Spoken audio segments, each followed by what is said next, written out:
Welcome back to Cleftlan Nights, the never-ending gaming story that takes place in many alternate worlds. I hate disclaimers, but all the art I use for these videos and for characters that we use for the stories are owned by the companies and the creators, and we just use them for fun. This is for the gaming that took place around the week of 9 January 2018, and this is our 49th episode. Wow. This was partially gamed face-to-face at Joel's house over in Salem Terrace, and some was gamed via Google Hangouts and through Gmail. So where we last left our heroes. We last left our heroes, Cleftlan, day 2. We last left Chuck Ritz, now known as Chuck Robinson, on the ship Rhiannon as he was sensing Manfred von Richthofen.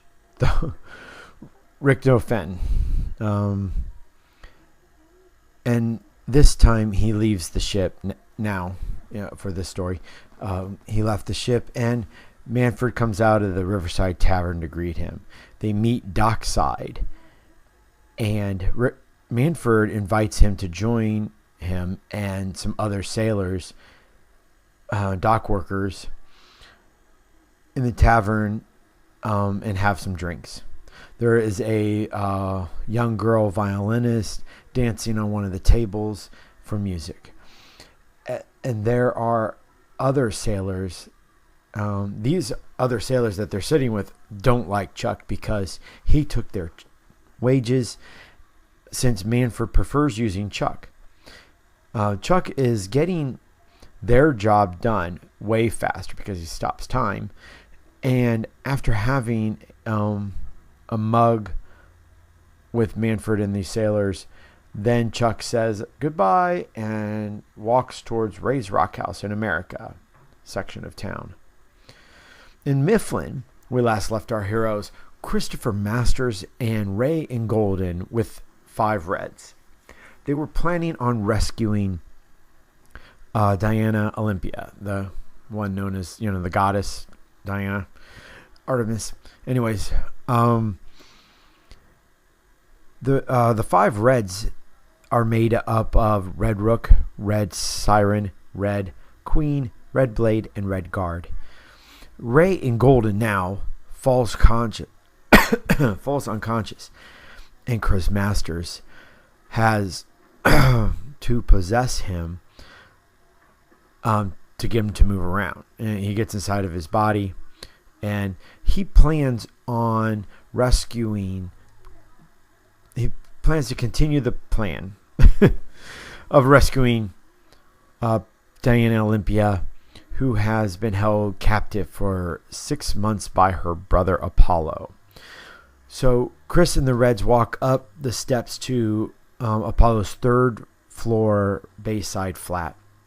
Swiftly coming in, the Reds secure the dwelling. Diana is being held naked on the bed, and there are 2 other prostitutes there there are 2 other people there, and there are prostitutes being held to take care of her. They are all chained. Christopher, using Ray's water elemental powers, puts the chains, or part of the chains, into the plane, and then closes the plane's boundary, which cuts the chains. Christopher and the Reds depart the flat with Diana and the prostitutes. They intend to make their way to the Tower of Science, 33rd floor. And we end there of the realm of Cleftlan and head to Earth 210.6, the tree. We are still day 1 in the evening. We last left our heroes in Adver City, the Tree City. Alan Scott, Bruce Wayne, Calvin Rankin, Charles Xavier, David Alline, Sam Alexander, Sam Guthrie, and Wally West They have been summoned to the tree and found out their jobs assigned by King Narutoshi Hayabusa. And they also have found out from Wanda Majik that they have a mission on this world, and it's to gather the rest of their Earth 210 teams and go rescue the leaders of those teams.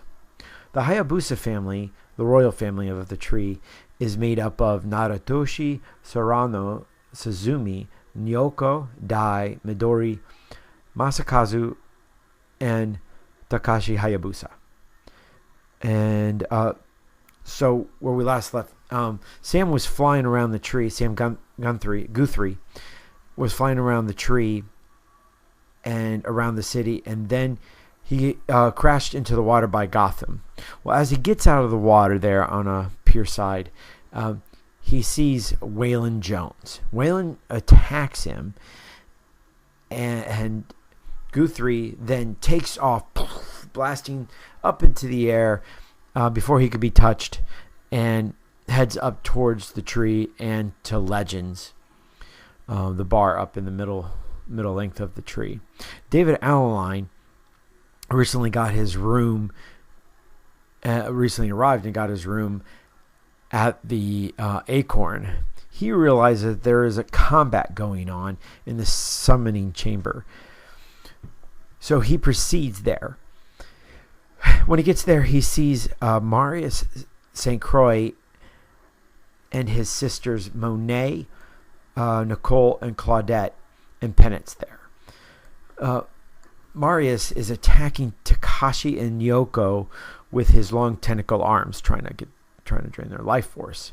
Wally West arrives to fight Marius, and Marius continues trying to drain this life force from them, and eventually King Narutoshi shows up, subduing Marius and cutting off his head.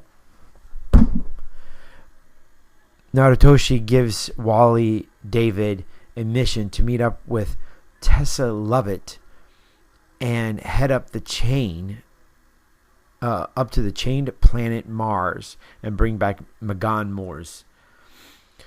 And Wally and David then go and meet Tessa, who's the IT at the Acorn, and proceed on to the mission. During this time, Peter Parker is summoned by Suzumi. Much to his dismay, May Parker has also been summoned here. Peter has been given the mission by Takashi to work, or his job by Takashi, to work for the military science lab. And when he gets there, on the military base far at the bottom of the tree, he meets Kane Marco, who swears that he's in charge and kind of orders him around. Meanwhile, in the police headquarters in the Pinecone, Bruce Wayne still searching for the rest of the Argonauts. Bruce meets Jesse Alexander, who is drunk, wearing a Nova helmet and uniform, and reporting for duty. I'm here, sir. Anyways, Bruce subdues him and then takes the helmet with the permission of Sam to use it, and he flies around the city as Bat Nova. Ha ha. Then we leave the tree and head to Earth 210.24. It is still 11 July 2017. And a while ago, we left the members of Stormwatch starting a meeting up on the asteroid concerning their prisoners. Stormwatch is made up of Ray Moore, Jody Ritz, Chris Ritz, Joel Hastings, Alex Prentiss, Kitty Pryde, Megan Morse, Corey Andar, and Ilyana Rasputin. They finally decide that the prisoners that are mostly made up of the Shrine and corrupt mercenaries They plan on sending them to the Savage Lands with survival provisions. The idea is that once the Shrine are off the asteroid, that Stormwatch could have complete control of the asteroid knowing and Fantasia devices. And where we last left our heroes, INTERcept, they were arriving in Syria, rescuing Mark Slayton from the Gen Factor bomb that he was exposed to. INTERcept, at least this world's INTERcept, is made up of Andrew Moore, Aspen Matthews, Betsy Braddock, Carol Danvers, Hank McCoy, and Nina Beatrice. Not Thurman, like I said in the last one. That's what her married name in Marvel, or 616, whatever they call it. But here, okay. Anyways, because she's only 18 here. So Andrew has left the relative safety of Serenity in a protection suit to go out to rescue Mark Slayton. The rest of his team are dispersed to protect the area. Once he gets Mark, and brings him aboard Serenity, he recalls the rest of his team. After Mark is feeling a bit better from the Gen Factor bomb, Ray invites him to join the team, and Mark does, of course. The team then leaves Syria and heads back to the asteroid. En route, Mark starts getting his Gen Factor powers that he's getting, his telepathy and telekinesis. He starts realizing, something's different than the way it used to be. Betsy also is able to help him with that. And he also gets a some suit and gets versed on what is going on. In the hangar bay of the asteroid, Hank finishes thawing out Steve Rogers and then resuscitates him to cognizance. And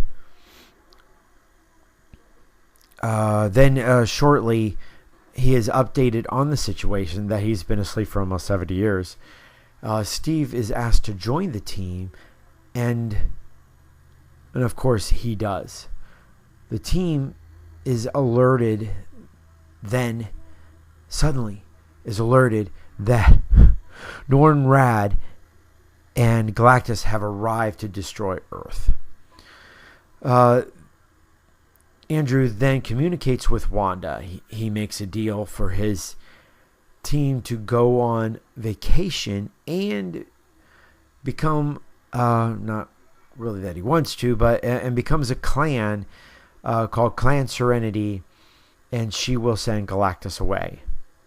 The two parts of this deal, just to explain a little bit more, is that partly that the team goes away to No World. And just to explain about No World, No World is the reality that Andrew creates with his powers. Basically, a world with no intelligent life on it, except his team, of course. And it's, in 2017, so it's not like the past. It's currently right then. So the first part of that deal is that they stay for about 2 weeks, like a vacation, on No World. And it's part of Earth 10.3.2. That's where all the worlds go. Black World, Green World, and all those other ones.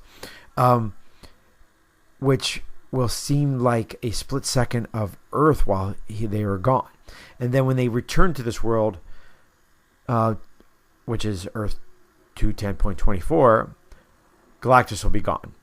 Second part of the deal, which is kind of beyond their choice, or expectations, is that the clans that of the team, they will be there on No World for 20 years, and then after that will be sent to be royals in Cleftland. So we also gain that during the first week or first 2 weeks, those first 2 weeks period, they settle in the Southern Caribbean. And after 2 weeks, For the clan version of the deal, Andrew and Nina develop a relationship, as well as Steve and Carol, Hank and Betsy, Aspen and Mark. And then over 20 years, it is decided that Andrew and Nina have about 4 kids, 3 boys and 1 girl. And, well, that's all for this week for Cleftlan Knights that we were able to game. And that's all for this week for Cleftlan Knights. If you enjoy everything, hit like. And hit subscribe down below. Be part of this Cleftlan Knights group. If you have any comments or questions about some of the format or the future of what we're doing, feel free to leave a comment below. And cool. So happy trails and fair winds and following seas. See you next week.